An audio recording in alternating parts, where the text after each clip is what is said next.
श्री गणेशाय नमः। आज हम सुनने जा रहे हैं बुधवार के दिन गणेश जी के व्रत की अद्भुत कथा। ये एक ऐसी कथा है जो सिर्फ पूजा और उपवास की नहीं बल्कि विश्वास, धैर्य और सेवा के बल पर भगवान की कृपा पाने की है। आज की इस कथा में आप सुनेंगे कि कैसे एक साधारण मनुष्य कठिनाइयों से घिरा हुआ बुधवार के व्रत के द्वारा न केवल अपने जीवन की दिशा बदलता है बल्कि सैकड़ों हजारों लोगों के जीवन में भी उजाला भर देता है। बुधवार भगवान गणेश जी का प्रिय दिन है। हिंदू धर्म में गणपति को विघ्नहर्ता, मंगल करता, बुद्धिदाता कहा गया है। बुधवार का व्रत करने से व्यापार में लाभ मिलता है, घर में सुख शांति आती है, मन में एकाग्रता बनी रहती है, जीवन के सभी संकट दूर हो जाते हैं। धार्मिक ग्रंथों में भी कहा गया है, जो भी भक्त श्रद्धा भक्ति से गणेश जी की पूजा करता है उसे गणेश जी का आशीर्वाद अवश्य ही मिलता है। उत्तर भारत के एक छोटे से गांव में राघव नाम का एक युवक रहता था।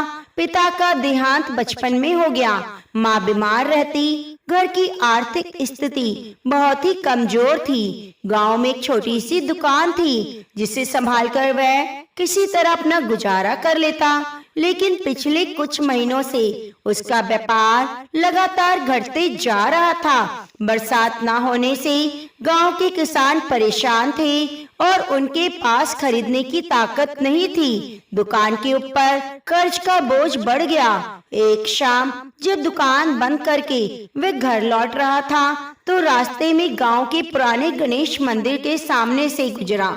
वहाँ एक वृद्ध पुजारी बैठे हुए थे जो राघव को बचपन से जानते थे। पुजारी जी ने पुकारा, राघव, राघव, इतना उदास क्यों है? राघव ने भारी मन से अपनी परेशानी सुनाई। पुजारी जी मुस्कुराए और कहने लगे, बेटा, बुधवार से गणेश जी का व्रत करना शुरू कर। सच्चे मन से व्रत कर, पूजा कर, तो देखना विघ्नहर्ता खुद तेरे घर आएंगे। राघव ने थोड़ी झिझक के साथ पूछा, लेकिन बाबा, मेरे पास पूजा पाठ का ज्यादा सामान खरीदने के लिए पैसे नहीं। पुजारी जी ने उसके कंधे पर हाथ रखा। गणपति को दिखावे की जरूरत नहीं, भाव की पूजा चाहिए। दूर्वा, थोड़े से फूल और सच्चा मन, बस इतना ही काफी है। उस रात राघव ने मन ही मन संकल्प लिया, इस बुधवार से मैं गणपति बप्पा का व्रत शुरू करूंगा, चाहे कितनी भी मुश्किल क्यों ना आ जाए। बुधवार का दिन आ गया। सुबह सुबह राघव ने स्नान किया, साफ कपड़े पहने, माँ के आशीर्वाद के साथ मंदिर पहुंचा। उसने पुजारी जी की बताई विधि के अनुसार पूजा शुरू कर दी। 3 दुर्वा के गुच्छे, पीले फूल, थोड़ा सा गुड़ और सच्चे मन से ओम गण गणपति नमः का जप करता रहा। पूजा करते समय राघव का मन अजीब सी शांति से भर गया। चेहरे पर कई दिनों के बाद मुस्कान आई। पूजा पूरी कर जैसे ही वह बाहर निकला, मंदिर के आंगन में एक बुजुर्ग सज्जन खड़े थे। उन्होंने राघव को रोका और कहा, बेटा, क्या तुम्हारे पास दुकान है? मैं कुछ सामान लेना चाहता हूँ। राघव ने उन्हें दुकान तक आने का न्योता दिया। सामान खरीदते समय बुजुर्ग ने बिना मोल भाव किए पूरे पैसे दे दिए, बल्कि थोड़े ज्यादा ही दे दिए और कहा, बाकी पैसे मंदिर में चढ़ा देना, ये गणपति बप्पा के हैं। राघव के मन में जैसे बिजली सी कौंध गई। क्या ये बप्पा का पहला संकेत है? दिन खत्म होने तक उसकी दुकान पर ग्राहकों की संख्या सामान्य से ज्यादा थी। भले ही यह संयोग हो, लेकिन राघव के दिल में यह विश्वास गहराता गया कि बुधवार का व्रत उसके लिए बदलाव की शुरुआत लाया है। रात को माँ के पास बैठकर उसने कहा, माँ, मुझे लगता है बप्पा ने मेरी सुन ली। माँ ने आशीर्वाद देते हुए कहा, बेटा, विश्वास और धैर्य बनाए रखना, यही सबसे बड़ी पूजा है। दूसरे बुधवार को राघव से पहले से भी अधिक उत्साह के साथ पूजा की। इस बार उसने व्रत के दौरान पूरे दिन फलाहार किया। दोपहर में एक पुराना ग्राहक दुकान पर आया, कहने लगा, राघव, मैं अपने भतीजे की शादी में दूर की गांव जा रहा हूँ, तुम मेरे लिए सामान दे दो, मैं पैसे बाद में दे दूंगा। राघव थोड़ी देर सोच में पड़ा, लेकिन फिर बोला, ठीक है, ले जाओ, मुझे तुम पर भरोसा है। कुछ दिनों के बाद वह ग्राहक लौटा और न केवल पैसे लौटाए बल्कि अपने गांव के 2 नए ग्राहक को भी साथ ले आया।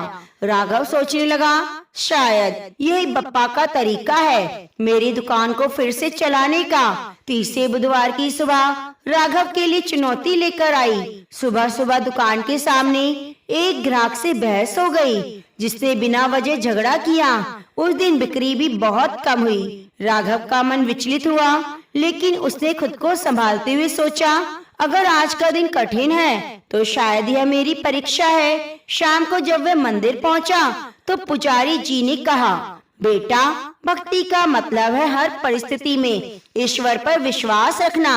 आसान दिनों में तो सब पूजा करते हैं, असली भक्त वह है जो कठिन दिनों में भी विश्वास ना तोड़े। राघव ने यह बात दिल में बिठा ली। चौथे बुधवार को राघव पूजा के बाद दुकान पर लौटा तो देखा एक ट्रक उसके सामने रुका। ट्रक ड्राइवर ने बताया, मुझे पास के गांव में सामान पहुंचाना था, लेकिन वह दुकान बंद थी। किसी ने आपका नाम बताया, क्या आप यह सामान मेरे लिए ला सकते हैं? राघव ने खुशी खुशी हाँ कर दी। इतना बड़ा ऑर्डर था कि एक दिन की कमाई उसके पूरे हफ्ते के घाटे को पूरा कर गई। उसने मन ही मन बप्पा को धन्यवाद दिया, आपने सच में मेरे लिए रास्ता बना दिया है। अब तक गांव के कई लोग देख चुके थे कि राघव की दुकान में फिर से रौनक लौट रही है। लोग आपस में कहने लगे, यह तो बुधवार के व्रत का असर है, गणपति बप्पा सच में विघ्नहर्ता है। कुछ लोग राघव से मिलने आए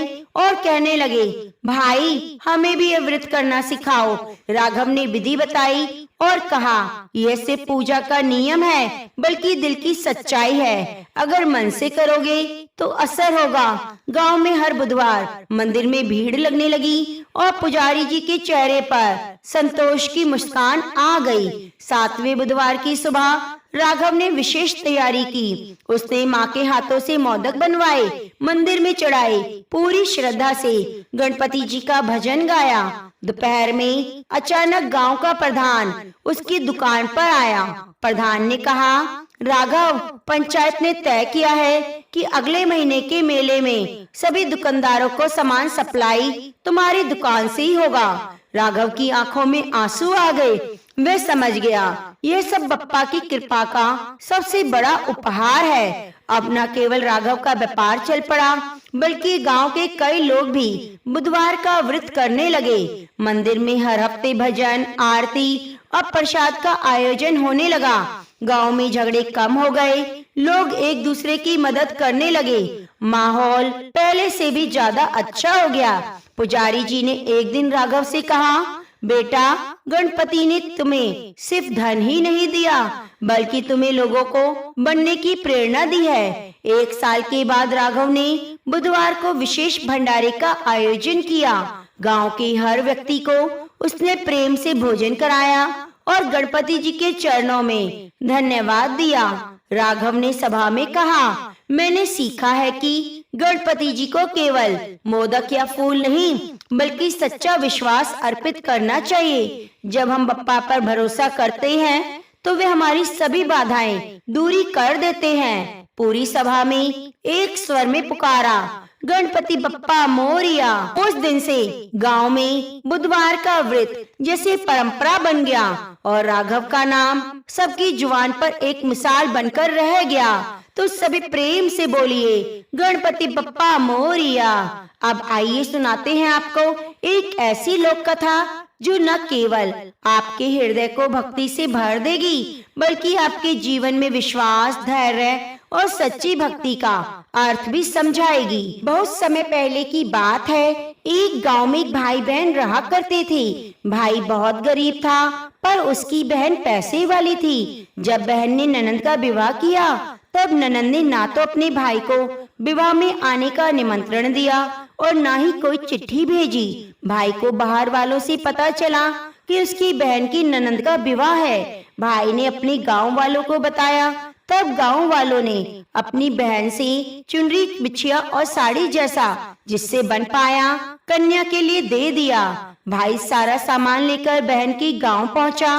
बहन के घर जाने पर बहन की देवरानी बोली, भाभी जी आपके भाई आए हैं। तो बहन ने पूछा, कैसे आए हैं, क्या पहना है? तब देवरानी ने कहा, पैदल आए हैं, फटी पगड़ी फटी धोती पहनी है। तो बहन बोली, मेरे ससुर हवेली के सामने दुकान में बैठे हैं, मुझे शर्म आती है। भाई को बोलो पीछे के दरवाजे से आए।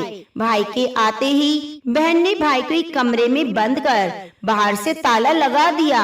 एक तरफ लड़की का विवाह हो रहा था, गाजे बाजे बज रहे थे, अतिथियों को भोजन कराया जा रहा था, और दूसरी तरफ भाई को कोई पानी भी पूछने वाला नहीं था। तभी भांजे की बहू को दया आ गई और उसने दरवाजा खोल दिया। दरवाजा खुलते ही भाई वहां से भागा। 2 दिन के भूखे प्यासे रहने के कारण उसे चक्कर आने लगे। रास्ते में उसे एक गणेश जी का मंदिर मिला। वहां जाकर वह गिर गया और रोते रोते गणेश भगवान को अपनी व्यथा सुनाई और बोला, हे गणेश जी महाराज, आज मेरी गरीबी के कारण मेरी सगी बहन ने मुझे धिक्कार दिया। घर जाने पर मेरी पत्नी, मेरे बच्चे जब पूछेंगे कि विवाह से क्या लाए तो मैं क्या जवाब दूंगा? तब गणेश जी को उस पर दया आ गई और गणेश भगवान बोले, मेरे बगीचे से ककड़ी और तरबूज तोड़कर ले जाओ। तब भाई ने ककड़ी तोड़कर झोला भर लिया और अपने घर ले आया। घर आते ही बच्चों ने पूछा, पिताजी बुआ के यहाँ से हम लोगों के लिए क्या लाए? झोला खोलते ही तरबूज सोने की गेंद में बदल गए। बाकी तरबूज काटने से हीरे मोती निकले। पत्नी बोली, आप तो बहन के घर इतना कुछ लेकर नहीं गए थे, फिर क्यों इतना लाए? आपकी बहन ने हम लोगों को बहुत ज्यादा दे दिया। भाई ने कुछ भी जवाब नहीं दिया। गणेश भगवान की कृपा से उसके दिन बदल गए। भाई का काम धंधा अच्छा हो गया। धीरे धीरे गहने कपड़े, रहने के लिए मकान बन गया। पत्नी बोली, एक बार ननंद जी को बुलाकर लाओ। तो भाई ने नए कपड़े, नए जूते पहनकर रथ में बैठकर बहन को लेने गया। देवरानी बोली, भाभी जी आपके भाई आए हैं। बहन ने पूछा, कैसे आए हैं, क्या पहना है? तब देवरानी बोली, रथ में बैठकर खूब ठाट बाट से आए हैं। बहन बोली, मेरे भाई को बोलो कि हवेली के सामने से आए, मेरे ससुर देवर जेठ देखेंगे। भाई का बहन ने खूब सत्कार किया। भाई बोला, बहन मैं तुम्हें लेने आया हूँ। तब बहन ने कहा, मुझे भी कुछ दिनों के लिए आपके साथ चलना है, चलो मैं चलती हूँ। भाई बहन को लेकर अपने घर आया। भाई और उसकी पत्नी ने बहन का खूब आदर सत्कार किया। जो चीजें मांगी सब बनाकर दे दिया। बहन बोली, भाई मुझे एक जोड़ी जूती चाहिए। भाई ने मोची को बुलाया और कहा, मेरी बहन के लिए ऐसी जूती बनाओ जो मुंह से बोले। भाई ने बहन को बहुत सारा धन देकर विदा किया, पर अभी तक जूती नहीं आई थी। बहन रवाना होने लगी, तभी मोची जूतियां लेकर आया। बहन जूती पहनते ही जूतियां बोली, निर्धन भाई की पैसे वाली बहन, गणेश जी का बगीचा नहीं होता तो आज क्या करती? बहन तब अपने भाई से पूछने लगी, ये कहाँ से आवाज आ रही है? तभी भाई ने कहा, सुबह का समय है, कोई जीव जंतु बोल रहे होंगे। भाई ने घोड़े गाड़ी को जल्दी जाने को कहा। बहन के जाते ही उसकी पति जिद करके बैठ गई कि जूतियां क्या बोल रही थी। तब पति ने अपनी पूरी आप बीती सुनाई कि कैसे बहन ने मुझे 2 दिन भूखा रखा, कमरे में बंद कर दिया। भांजे की बहू ने दरवाजा खोलकर तब मैं बाहर आया और गणेश जी की शरण में जा पहुंचा। गणेश जी की कृपा से हमारे दिन बदल गए। उसकी पत्नी को सारी बातें बता दी। तब पत्नी बोली, अगर मुझे मालूम होता तो मैं आपकी बहन को कुछ नहीं देती, सब कुछ वापस लेकर आओ। तब पति बोला, गणेश भगवान ने हमें सब दिया है, अगर यह मुझे भूखा प्यासा कमरे में बंद नहीं करती तो मैं गणेश भगवान के मंदिर क्यों जाता? क्या मैं गणेश जी को अपना दुखड़ा सुनाता? तुम अपना मन मैला मत करो, अपने पर तो गणेश जी की कृपा है, किसी चीज की कमी नहीं। फिर दोनों गणेश जी के आगे झुककर प्रणाम करते हैं और गणेश भगवान का जयकारा लगाते हैं, हे गणेश जी महाराज, जैसी कृपा आपने गरीब भाई पर करी वैसे अपने सच्चे भक्तों पर करना। एक बार देवी तुलसी विवाह हेतु ढूंढने के लिए तीर्थ यात्रा पर निकली और ढूंढते ढूंढते वे गंगा किनारे पहुंच गई। उस समय गणेश भगवान गंगा किनारे तप कर रहे थे। उन्हें देखते ही देवी तुलसी उन पर मोहित हो गई और उनके मन में गणेश भगवान से विवाह की इच्छा उत्पन्न हुई। फिर देवी तुलसी ने गणेश जी के पास जाकर उनका ध्यान भंग कर दिया। आंखें खोलने के बाद गणेश भगवान के सामने देवी तुलसी खड़ी थी, लेकिन सामने एक स्त्री थी। इसलिए अपने क्रोध को नियंत्रण में रखकर गणेश भगवान ने पूछा, आप कौन है देवी, और मेरा ध्यान भंग करने का क्या कारण है? तो जवाब में देवी तुलसी ने अपने परिचय के साथ गणेश जी से विवाह की बात भी कर ली। उत्तर में गणेश भगवान जी बोले, हे देवी, मैं ब्रह्मचारी हूँ, इस वजह से मैं विवाह नहीं कर सकता। अपने विवाह प्रस्ताव के लिए ना सुनने के बाद देवी तुलसी क्रोधित हो गई और गणेश जी को श्राप दे दिया कि उनका ब्रह्मचर्य टूटेगा, उनके 2 विवाह होंगे।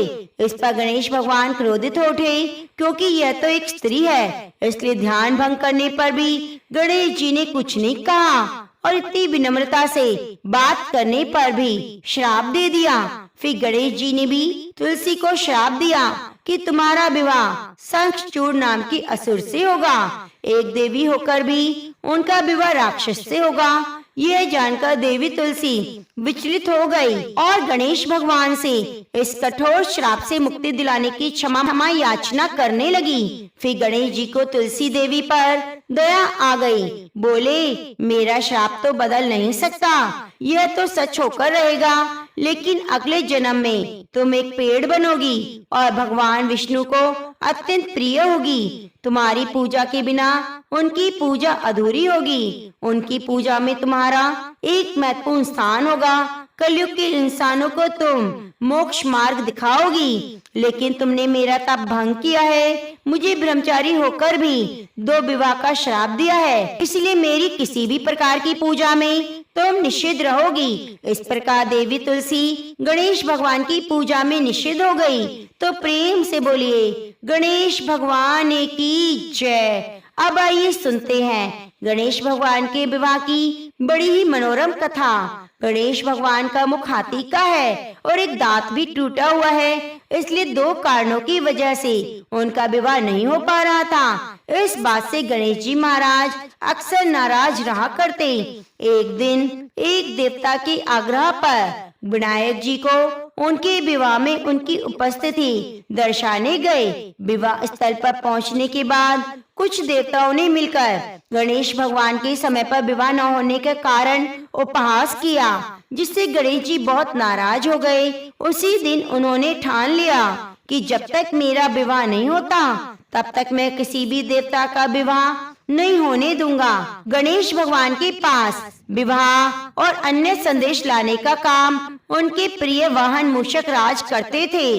अब मूषक राज जब भी किसी देवता के विवाह का समाचार लाते तब गणेश जी उन्हें आदेश देते और मूषक राज अपनी सारी सेना के साथ उस विवाह के मंडप को गिराकर तहस नहस कर देते और बारातियों को भगा देते। इस तरह गणेश जी और मूषक राज की मिली भगत की वजह से किसी भी देवता का विवाह नहीं हो पा रहा था। गणपति जी के व्यवहार से तंग आकर सभी देवता भगवान शिव माँ पार्वती के पास पहुँचे और इस विराट समस्या का समाधान मांगने लगे। भगवान शिव माँ पार्वती ने कहा, इसका हल तो आपको केवल ब्रह्मदेव के पास ही मिल सकता है। कृपया आप ब्रह्मलोक जाइए। तब माता पार्वती और महादेव जी को प्रणाम करके सभी देवी देवता ब्रह्मा जी के पास प्रकट हुए। देवताओं की समस्या को ठीक से सुनने के बाद ब्रह्मा जी ने अपनी योग शक्ति से 2 कन्याओं का निर्माण किया। कन्याओं का नाम रिद्धि और सिद्धि था। ये दोनों ब्रह्मा जी की मानस पुत्रियां थी। उन्हें लेकर ब्रह्मा जी गणेश भगवान के पास गए और पुत्रियों को ज्ञान और शिक्षा प्रदान करने का निवेदन करने लगे। ब्रह्मा जी का मान रखने के लिए एक दंत भगवान ने रिद्धि और सिद्धि को शिक्षा देना आरंभ किया। फिर उस दिन के बाद से जब भी मूषक राज किसी विवाह की खबर लाते तो उस वक्त रिद्धि सिद्धि गणेश जी को अपनी बातों में उलझा कर रखती। इस तरह गणेश जी का ध्यान किसी और विषय पर ही रहता और दूसरी तरफ देवताओं का विवाह संपन्न हो जाता। एक दिन बुद्धि के देवता भगवान गणेश को यह बात समझ आ गई, लेकिन उनके क्रोध में आने से पहले ही ब्रह्मदेव ने अपनी दोनों पुत्रियों के साथ वहां पर प्रकट हो गए। रिद्धि सिद्धि को सामने देखते ही गणेश जी का क्रोध बढ़ गया, किंतु विनायक के मुख से कोई भी शब्द निकलने से पहले ही भगवान ब्रह्मदेव ने कहा, हे गणेश जी, आपने स्वयं ही मेरी पुत्रियों को शिक्षा दी है। अब मुझे इन दोनों के विवाह योग्य कोई वर नहीं मिल रहा। मेरी आपसे विनती है, आप ही रिद्धि सिद्धि से विवाह करके मुझे धन्य कीजिए। परमपिता ब्रह्मदेव की शांत वाणी को सुनकर गणेश जी का क्रोध शांत हो गया और वे विवाह प्रस्ताव के लिए हंसी खुशी राजी हो गए। विवाह के बाद अपनी दोनों पत्नियों से 2 पुत्र प्राप्त हुए, जिनका नाम शुभ और लाभ रखा गया। एक बेटी हुई जिसका नाम संतोषी रखा गया। तो प्रेम से बोलिए गणेश भगवान की जय, रिद्धि सिद्धि दाता की जय। अब आइए सुनते हैं गणेश जी की पूजा पाठ में सुनी जाने वाली पौराणिक कथा। एक गांव में एक सेठ और सेठानी रहते थे। बहुत ही धार्मिक प्रवृत्ति के थे। गणेश जी के अनन्य भक्त थे। बिना चूके हर बुधवार को गणेश जी का व्रत करते। शाम को ब्राह्मणों को भोजन कराने के बाद अपना व्रत खोलते। सेठ जी को काफी बड़ा परिवार था। वे सब आपस में बड़े प्यार और भाईचारे से रहते, लेकिन सेठानी और सेठ के कोई संतान नहीं थी। इस विषय पर परिवार और गांव के लोग आपस में बहुत बातें करते। सभी लोग सेठानी को बांझ कहकर बुलाते। यह सभी बातें सुनकर सेठ सेठानी बहुत दुखी रहती। एक बुधवार के दिन सेठ सेठानी गणेश भगवान की पूजा संपन्न कर मंदिर से बाहर आए। तभी उन्हें सीढ़ियों पर एक छोटा सा बच्चा अकेला बैठा दिखाई दिया। बालक को देखते ही दोनों पास गए। पूछा, माता पिता कहाँ हैं? लेकिन बच्चे ने अभी तक ठीक से बोलना नहीं सीखा था, इसलिए बोल नहीं पाया। पर सेठ सेठानी बच्चे के पास शाम तक बैठे रहे। तब तक पंडित जी और सेठ जी और उनके नौकरों ने आसपास जाकर बच्चे के माता पिता को खोजने की कोशिश की, लेकिन बच्चे के माता पिता की कोई खबर नहीं मिली। फिर पंडित जी ने सेठ और सेठानी को यह बच्चा अपने घर ले जाने के लिए कह दिया। साथ ही कह दिया, अगर बच्चे के माता पिता यहाँ आते हैं तो स्वयं आपके पास ले आऊंगा। तब सेठ सेठानी की खुशी का ठिकाना नहीं रहा। वे दोनों खुशी खुशी उस नन्हे बालक को अपने साथ लेकर गए। सेठानी ने बच्चे का नाम अपने आराध्य भगवान गणेश के नाम पर गणेश रख दिया और बड़े ही प्यार दुलार से पालन पोषण करने लगी। कुछ ही दिनों में उसी गांव में एक ठग पति पत्नी आए। उनका इरादा गांव के सबसे अमीर आदमी को ठगने का था। वे दोनों गणेश मंदिर की सीढ़ियों पर बैठकर सोच विचार करने लगे। तभी वहाँ पंडित जी आए और गांव के अनजान लोगों को दिखते ही उनसे पूछा, क्या आपका बच्चा खो गया है? दोनों चोरी चकारी के लिए बहाना ढूंढ रहे थे, इसलिए उन दोनों ने तुरंत हाँ कर दी। तब पंडित जी ने कहा, चिंता की बात नहीं, आपका बच्चा एक सेठ के घर पर है। पंडित जी उन दोनों को सेठ के घर ले गए। गणेश जी के माता पिता आए। यह खबर सुनते ही सेठ सेठानी दुखी हो गए। सेठ जी ने उन दोनों पति पत्नी को एक रात के लिए अपने अतिथि गृह में ठहराया। आप दोनों ठग सिर्फ मौके की तलाश में थे। उसी रात सभी लोगों के सो जाने के बाद ठग एक एक करके सभी कमरों की तलाशी करने लगा। फिर दोनों तिजोरी वाले कमरे में पहुंच गए। छानबीन के वक्त होने वाली छोटी छोटी आवाजों से सेठ जी का नौकर जाग गया और आवाज की दिशा में तिजोरी वाले कमरे के नजदीक गया।